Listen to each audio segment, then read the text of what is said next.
గంగానది మేడ నుంచి కిందకు వచ్చింది. ఆవిడది పతనం ఏం కాదు, కానీ వివేకాన్ని కోల్పోయిన వాడు ఇలాగే పతనం అవుతాడని గంగానదితో ఎందుకు పోల్చారంటే, గంగానది అంత మంచివాడైనా సరే, గంగానది అంత పేరు ప్రచారం పవిత్రత ఉన్నవాడైనా సరే వివేకాన్ని కోల్పోతే భ్రష్టుడవుతాడు.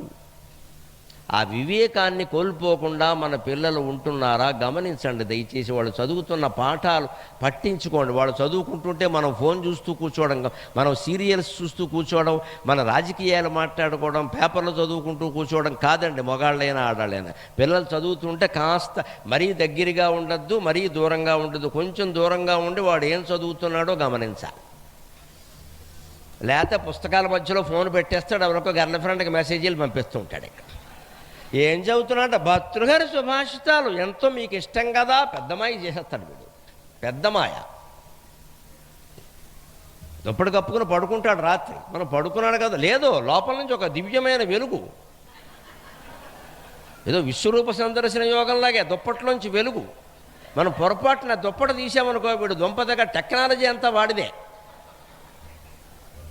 ఇంక సత్య నాదెళ్ళకి కానీ గూగుల్ వాడికి కానీ తెలియనంత టెక్నాలజీ వీడికి తెలుసు. తండ్రో తల్లి దుప్పటి తీసి ఓ నొక్కుతాడు, వెంటనే అమ్మా నాన్న ఫోటో ప్రత్యక్షం అక్కడ.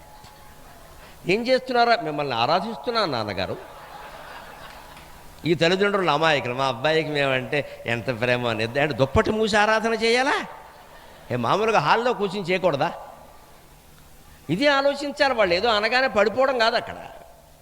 వాళ్ళు మాయ చేస్తారండి, సహజం. ఆ వయస్సు 90 ఏళ్ళ వాడు చేస్తాడు, ఆ మాయ 16 ఏళ్ళ వాడే చేస్తాడు. అందులో ఈవేళ వాడు చుట్టూ ఉండే సినిమాలు, సీరియల్స్, ఫోన్లు అన్నీ మాయసేమని చెప్పేవే, మంచిగా ఉండమని చెప్పేవి లేవండి. మన కర్మ, ఎవడు స్వార్థం వాడిది.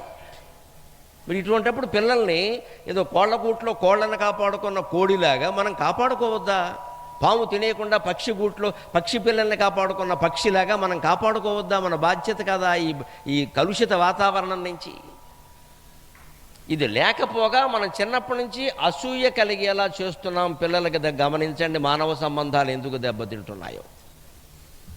నీకు ఎందుకు రాలేదు మార్కులు? 100కి 91 ఎందుకు వచ్చాయి?